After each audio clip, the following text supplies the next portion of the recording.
Hello साथियों, A to Z classes में आपका स्वागत है। और अभी तक हम लोग शिक्षण से रिलेटेड चीज़ें पढ़ रहे हैं। आज हम उस चीज़ में आगे बढ़ते हैं, शिक्षण के स्तर। आज जो होगी हमारी हेडिंग जो होगी शिक्षण के स्तर। शिक्षण के स्तर के अंतर्गत आएंगी बहुत सारे चीज़ें, चिंतन स्तर, विमर्श स्तर, मेमोरी स्तर, ये स्तर आएगा। लेकिन हम उससे थोड़ा सा हट के पढ़ते हैं कि क्या चीज़ें शिक्षण के सूत्र कैसे कैसे होते हैं, जो एग्जाम में आप लोग देखते होंगे कि ये शिक्षण सूत्र या शिक्षण सिद्धांत किसी न किसी प्रतियोगी एग्जाम, शिक्षक भर्ती एग्जाम में रहते ही रहते हैं। आप अपना पुराना जो भी क्वेश्चन पेपर है, जो भी विगत वर्षों के प्रश्न पत्र हैं, उनको उठा के देख लीजिएगा, इससे प्रश्न रहते ही रहते हैं। तो इसलिए इनको अभी आप इसके बारे में डिटेल जानेंगे। तो सबसे पहले अभी तक इसको जानने से पहले अभी तक जितने लोगों ने हमारे चैनल को सब्सक्राइब नहीं किया है, उस चैनल को हमारे जल्द से जल्द भैया सब्सक्राइब कर लीजिए, और जिससे हमारा नोटिफिकेशन आप तक बहुत जल्दी पहुंचे। और हमारी जो लाइव क्लास चल रही है वो अलग अलग ग्रुपों में शेयर कर दे, जो इसको पढ़ के लोग अधिक से अधिक मात्रा में लाभ उठा सकें। ये जो एग्ज़ाम हो रहे हैं वो तमाम प्रतियोगी एग्जाम में लाभ उठा सकें। ठीक, तो आज हम बात करते हैं शिक्षण सूत्र की। सबसे पहले हम शिक्षण सूत्र की बात करेंगे, थोड़ी देर बाद हम शिक्षण सिद्धांत की बात करेंगे। शिक्षण सूत्र को होता क्या है? गणित की तरह ही एक फॉर्मूला होता है, लेकिन इसमें अंकों की डिजिट नहीं काम करती है, शब्दों की डिजिट काम करती है, मनोवैज्ञानिक डिजिट काम करती है। ठीक, इसमें अंक वगैरह काम नहीं करते। यहाँ पे सूत्र लिखा है तो कंफ्यूज मत होइएगा कि शिक्षण पढ़ाने में जो सूत्र आता है, तो नहीं भाई, ये मनोविज्ञान से संबंधित शिक्षण जो पढ़ाने के कौशल में आप बच्चों को पढ़ाने जाते हैं, किस किस तरह के कौशलों का प्रयोग करते हैं, वो शिक्षण सूत्र कहलाते हैं। तो शिक्षण सूत्र दिया किसने? सबसे पहला प्रश्न यही उठता है कि शिक्षण सूत्र दिया किसने। मैं लिख लूं, शिक्षण सूत्र, सबसे पहला प्रश्न यही पूछ दे, शिक्षण सूत्र किसने प्रतिपादित किया? प्रतिपादित किया, बताइए जल्दी। आप बता सकते हैं तो जल्दी बताइए। मुझे नहीं लगता कि डायरेक्ट लोग शिक्षण सूत्र पे बताना शुरू कर देते हैं। शिक्षण सूत्र के जो जनक हैं वो कौन है? कौन है? जल्दी बताइए। शिक्षण सूत्र के जनक जो हैं हर्बर्ट और स्पेंसर हैं। हर्बर्ट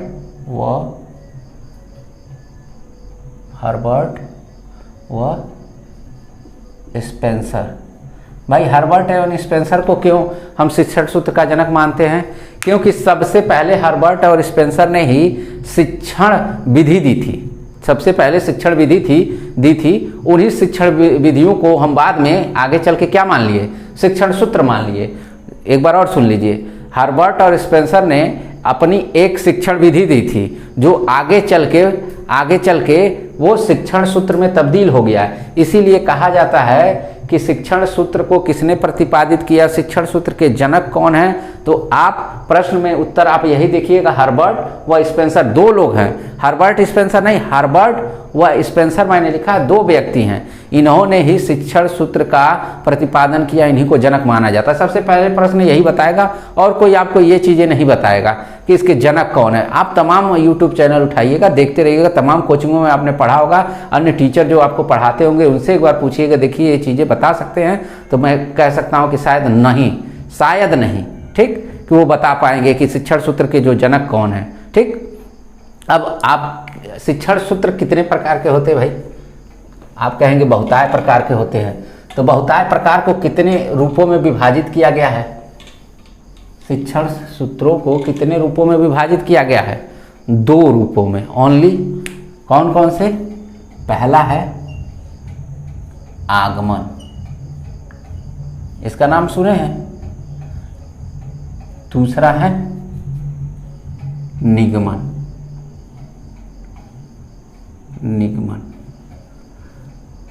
अब ये बता दीजिए, ये आगमन और निगमन जो है, ये आगमन और जो निगमन जो शब्द आपको दिखाई दे रहा है यहाँ पे, इसका प्रतिपादक कौन है? इसका जनक कौन है?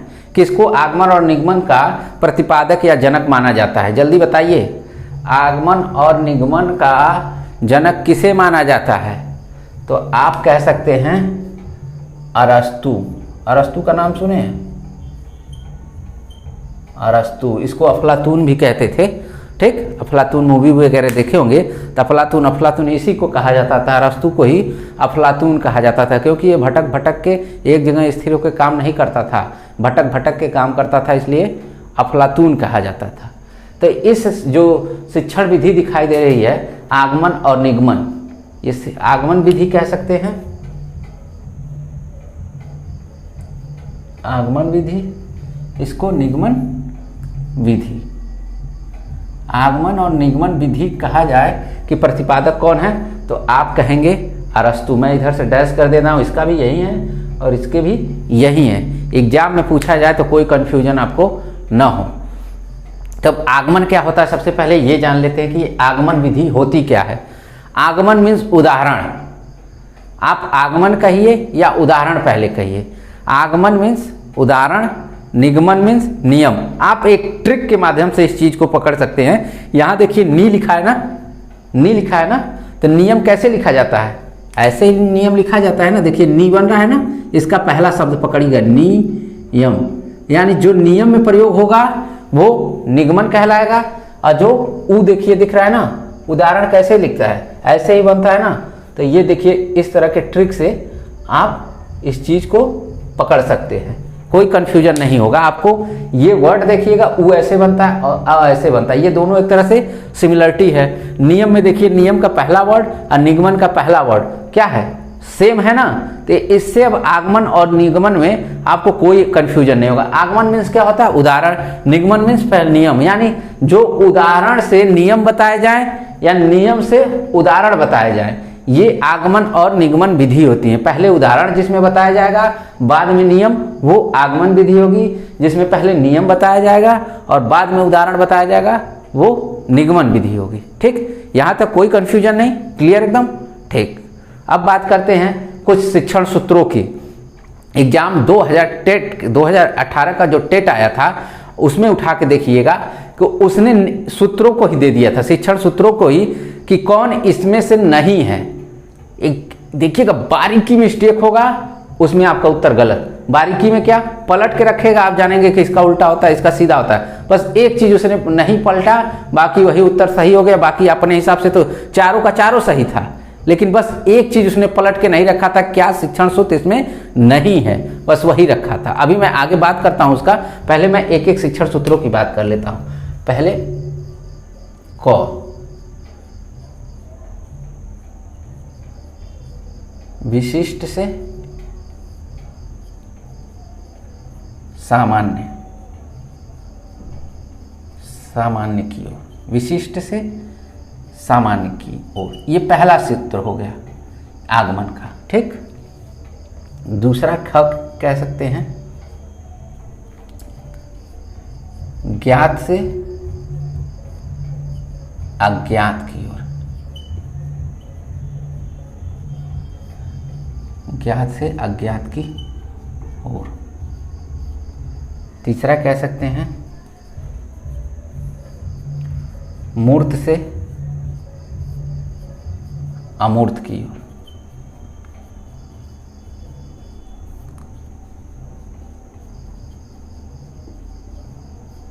चौथा कह सकते हैं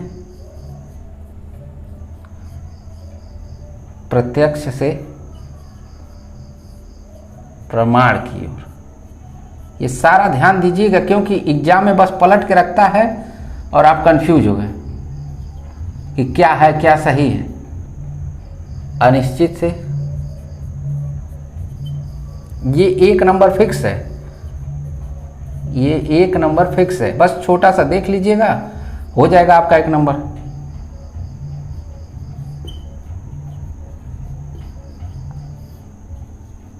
अनिश्चित से निश्चित की ओर।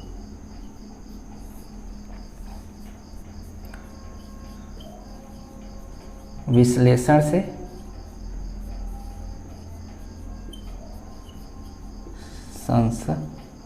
संश्लेषण की ओर। ठीक, और भी होते हैं।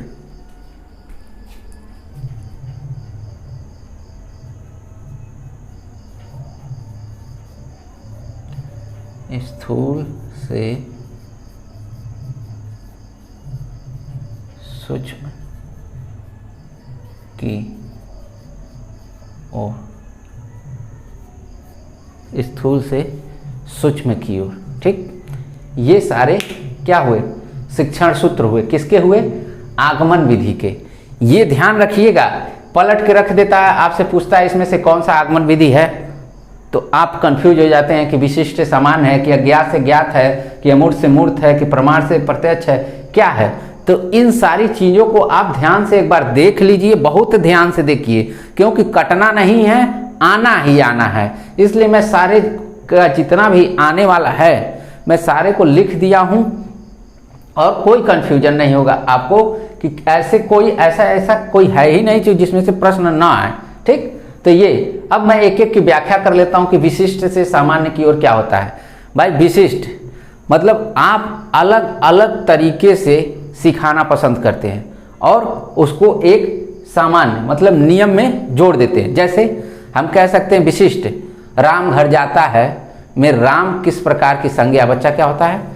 शांत हो जाता है। विशिष्ट प्रकार का सीता घर जाती है, सीता खाना बनाती है, सीता पानी पीती है, मतलब इस तरह के विशिष्ट शब्दों को आप पूछ रहे हैं। वो किसके ओर इंगित कर रहा है? बच्चा नहीं जानता है, चुपचाप पटाए हुए है। लेकिन अब विशिष्ट है, हम सामान्य की ओर आते हैं कि सीता जब पानी पीती है, सीता गाना गाती है, तो क्या है सीता, इसमें क्या है? तो आप बताते हैं संज्ञा है।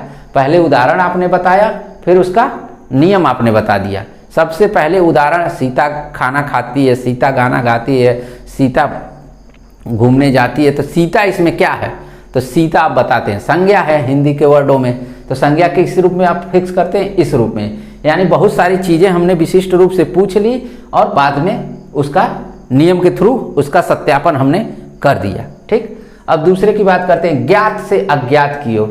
भाई कुछ चीज़ें तो हमको ज्ञात रहती है ना, उन चीज़ों को हम ज्ञात माध्यम से, जो चीज़ें हम जान रहे हैं, नियम जान रहे हैं, ठीक, हम कुछ बहुत सारे उदाहरण भी जानते हैं ना, बहुत सारे उदाहरण जानते हैं, लेकिन हमको ये नहीं पता कि किस नियम पर वो उदाहरण फिट होगा।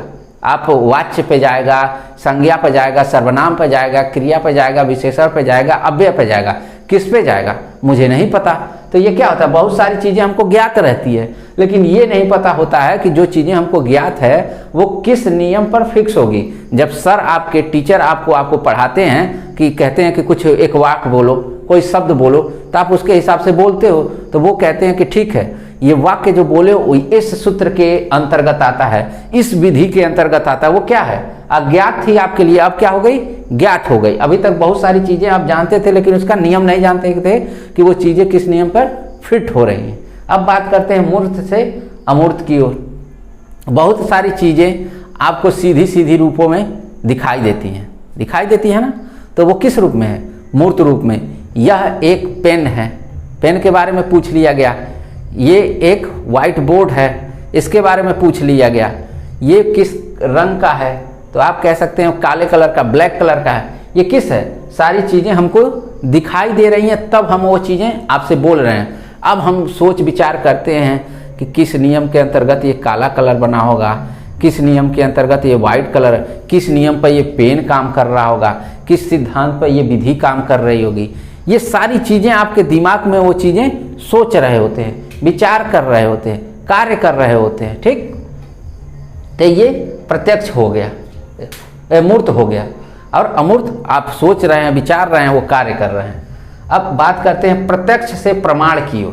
प्रत्यक्ष, भाई जो प्रत्यक्षम किम प्रमाणम, मतलब जो प्रत्यक्ष है उसके लिए हमको क्या प्रमाण की आवश्यकता है? प्रत्यक्षम किम प्रमाणम मतलब प्रत्यक्ष के लिए कोई प्रमाण की आवश्यकता नहीं है। यानी जो चीज़ हम देख रहे हैं ये चीज़ें हैं, ऐसे ही हैं, लेकिन आप कहते हैं नहीं भैया, ये चीज़ें जो देख रहे हो ये इस तरह से काम नहीं करती, इस नियम पर काम करती है। सबका अपना अपना सिद्धांत है। ये कहते हैं ना, हमारा प्रत्यक्ष हमारा एक सिद्धांत है। आप कहते हैं ना हमारा एक सिद्धांत है, हम इस सिद्धांत पर वर्क करते हैं, तो वो क्या हो गया? सिद्धांत आपका एक प्रमाण हो जाता है, वो बाद में चल के एक नियम बन जाता है। क्या बहुत सारे नियम बने हैं कि हम इस समय मॉर्निंग में सुबह 4 बजे उठ जाएंगे, हमारा प्रत्यक्ष काम है। लेकिन वो किस रूप में आपको फायदा दे रहा है ना, किस रूप में, प्रमाण के, उसका प्रमाण क्या आएगा, प्रत्यक्ष क्या है, प्रत्यक्ष के द्वारा प्रमाण क्या आएगा, आप फिट रहेंगे, फाइन रहेंगे, सब कुछ रहेंगे, एक तरह से शरीर आपका स्वस्थ रहेगा, बैलेंस, प्रत्यक्ष से प्रमाण की ओर। अब बात करते हैं अनिश्चित से निश्चित की ओर। बहुत सारे उदाहरण आप जानते हैं, बहुत सारे कलाकारी जानते हैं, किस रूप में, आपको पता ही नहीं है कि क्या चीज़ें किस पे निश्चित होकर ख़त्म हो रही हैं, क्या क्या गुण उसके हैं और किस पे चीज़ों पे वो गुण लागू हो रहे हैं। तो जो चीज़ें आपके लिए अभी अनिश्चित थी, आप उसको एक सूत्रों के माध्यम से उसको निश्चित कर दे रहे थे। जैसे गणित का कोई सवाल दिया जा रहा है, आप कहते हैं उसको हल कर दीजिए, तो वो किस रूप में, अनिश्चित, आपको नहीं पता है कि किस तरह से हल होगा, लेकिन ये निश्चित तरीके से आप उसको बता सकते हैं कि ये फार्मूला लगा के ये सवाल हल कर दिया जाएगा। अनिश्चित में पूछ दे कोई प्रश्न अनिश्चित तरीके से, तो आपको तो पता ही नहीं कि सवाल कैसे हल होगा, तो यही तरीका अपनाया जाएगा, निश्चित तरीके से उसका प्रश्न का हल कर दिए। विश्लेषण से संश्लेषण, भाई किसी बालक को क्या बताया जाता है, छोटे छोटे पहले क सिखाया जाता है, फिर ख सिखाया जाता है, फिर घ अंग, एक एक स्टेप छोटा छोटा छोटा सिखाया जाता है कि एक ही दिन में पूरा सिखा दिया जाता है, नहीं, पहले उसके छोटे छोटे टाइप सिखाए जाते हैं। कबूतर दिखाया जाएगा, क से कबूतर, फिर कबूतर जब सीख लेगा, देख लेगा, समझ लेगा, तो हम ख पे आते हैं, तो वो क्या होगा, विश्लेषण हो जाएगा, एक छोटी छोटी। लेकिन जब वो सारी चीज़ें सीख लेगा, तो अब उसको हम कहते हैं कि बाबू क ख ग पढ़ो, तो क्या करता है, क मीन्स कबूतर, ख मीन्स, उसके सामने अब कुछ दिखाई नहीं दे रहा है, कबूतर दिखाई नहीं दे रहा है, किताब नहीं खोला है, ख माने खरगोश, ग माने गमला, घ से घड़ी, अंग माने कुछ नहीं, इस तरह पढ़ना शुरू करता है कि नहीं करता है। तो किस रूप में, पहले छोटे छोटे भागों में उसको बताया जाता है और बाद में वो चीज़ें उसको लर्न हो जाती हैं, तो बिना देखे वो किताब को पढ़ सकता है। यानी संश्लेषण, वो सारी चीज़ों को अब इकट्ठा कर लेता है, एक तरीके से इकट्ठा कर लेता है। और लास्ट की बात करते हैं स्थूल से सूक्ष्म, स्थूल से सूक्ष्म की ओर। भाई स्थूल मीन्स बहुत बड़ा, बहुत बड़ा, ठीक, उसमें से बहुत सारी चीज़ें हैं, उसमें से हमको जो हमारे काम की चीज़ है वही लेनी है। यानी जब हम गणित पढ़ रहे हैं तो गणित के सूत्र को लेंगे, हिंदी का जो व्याकरण पढ़ रहे हैं व्याकरण के सूत्र लेंगे, तो जो चीज़ों की हमको आवश्यकता होगी वही हम लेंगे, उसके हिसाब से। जो बहुत सारी चीज़ें हैं उसमें से हम थोड़ी सी कुछ कम चीज़ें निकाल लेंगे।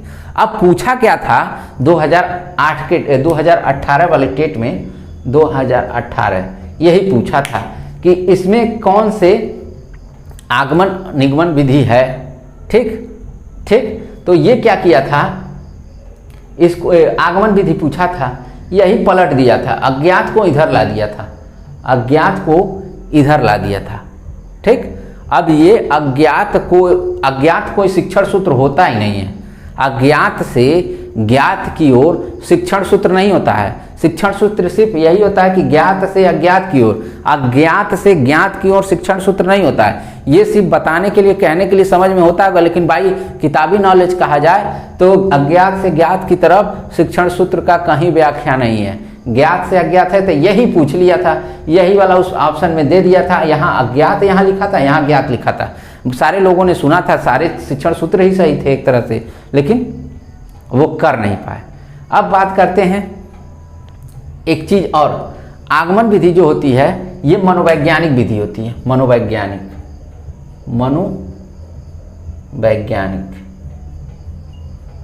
ये एक मनोवैज्ञानिक विधि होती है। इसका सीखा हुआ ज्ञान जो होता है वो अस्थाई होता है। ये सीखा हुआ जो ज्ञान है ना वो अस्थाई रूप से होता है। इसके द्वारा जो बालक सीखते हैं वो अस्थाई रूप से सीखते हैं, क्योंकि ये करके सीखते हैं, एज ए होल करके सीखने में बिलीव करता है ये अस्थाई ज्ञान। और पूछा जाए कि आगमन विधि किस तरह की क्रिया है, किस प्रकार का ज्ञान है, मनोवैज्ञानिक अनोवैज्ञानिक, तो आप कहेंगे मनोवैज्ञानिक विधि आगमन विधि को कहा जाता है। इससे सीखा हुआ जो ज्ञान होता है वो अस्थाई होता है, ठीक, कोई कंफ्यूजन नहीं होना चाहिए। और इसको क्या कहा जाता है, अमनोवैज्ञानिक विधि, अमनोवैज्ञानिक विधि, अमनोवैज्ञानिक विधि कहते हैं। ये इसका सीखा हुआ ज्ञान अस्थाई होता है। इसके द्वारा सीखा हुआ ज्ञान क्या होता है, अस्थाई, क्योंकि इसमें पहले नियम को बताया, यानी रट्टा मारना पड़ता है और इसमें रटने का विरोध किया जाता है, रटने का विरोध किया जाता है। इसमें रटने पर बल दिया जाता है, रटने पर बल, इस पे रटने पर बल दिया जाता है। ये सारी चीज़ें कुछ पॉइंट है, अगर कभी इस तरह से प्रश्न पूछे तो ये एक ही क्लास के तहत आप उसकी समाप्ति कर दें कि भाई हमें कोई समस्या ही नहीं है, ये क्लास एक पढ़ लिए, इसके अलावा मुझे शिक्षण सूत्र की कोई क्लास पढ़नी ही नहीं है। ये सारी चीज़ें हैं। अब बात करते हैं निगमन।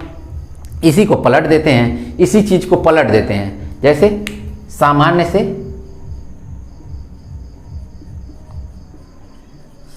से विशिष्ट की ओर,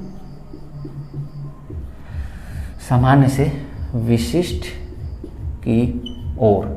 अब यहाँ तो हम बता रहे थे कि ये शिक्षण सूत्र होता नहीं है, तो इसको रखेंगे नहीं हम, ज्ञात से इसको रख लेंगे।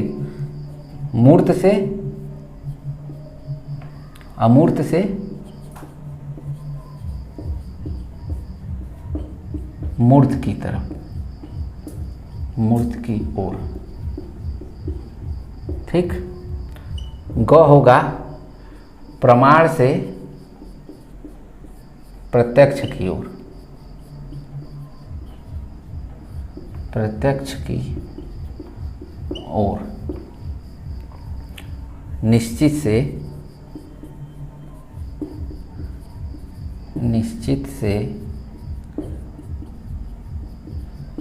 अनिश्चित की ओर। सूक्ष्म से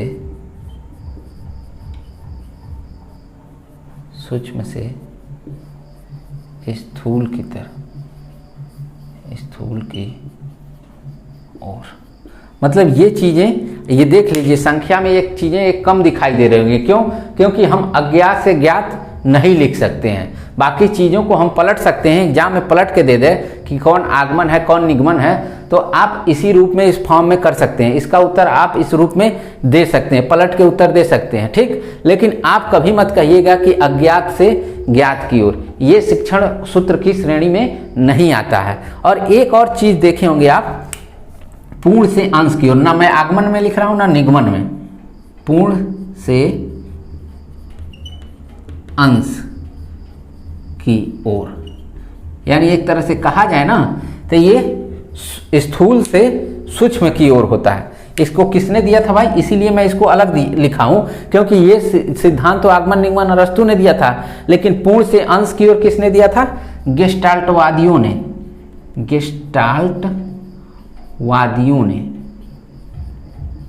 गेस्टाल्टवादियों ने। ये भी एक क्या है? शिक्षण सूत्र है। अगर एग्जाम में इसके अलावा भी रहे, अगर ये भी रहे तो ये शिक्षण सूत्र, ये भी अंश से पूर्ण की तरफ हो सकता है। ठीक।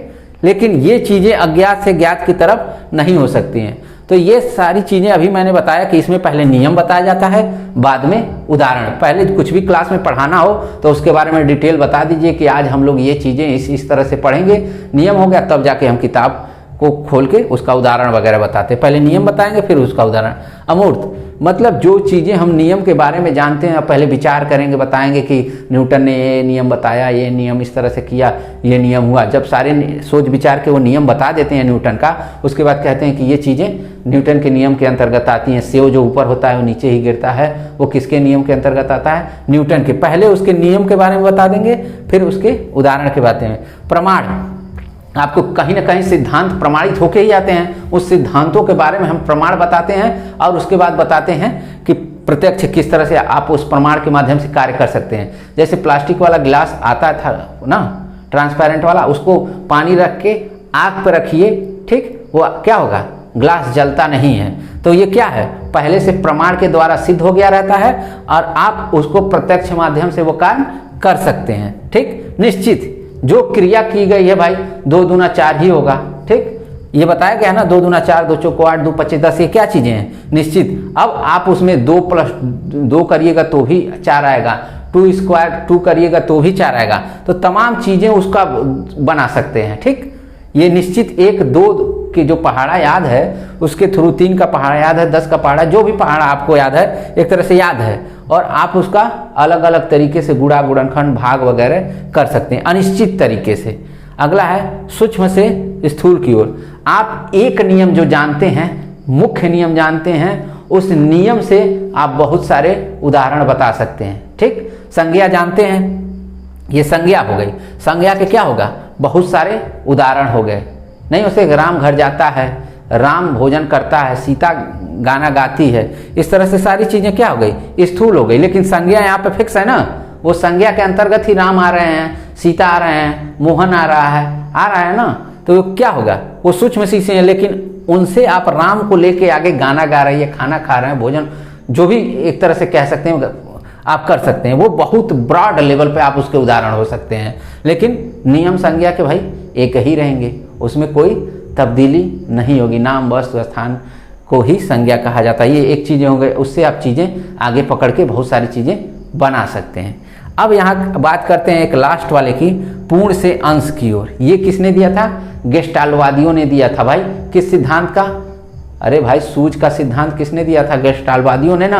तो उसी सिद्धांत के मध्य उसने एक शिक्षण सूत्र भी दिया था, पूर्ण से अंश की ओर। ठीक, तो यहाँ पे बहुत होल चीज़ें रहती हैं और उसमें समस्या आपके पास बहुत सारी रहती हैं। उसमें से समस्या को जब आपको हल करना होता है तो समस्या के लिए परफेक्ट चीज़ें क्या होगी, एक ही कौन 100 समस्या को हल करने वाली चीज़ है, उस समस्या को हल करने में सबसे परफेक्ट चीज़ कौन सी है, वो अंश है। ये समस्या मान लीजिए बहुत बड़ी है, उसको हल करने के लिए कोई पार्टिकुलर एक तरीका बढ़िया से बढ़िया कौन है, वो अंश है।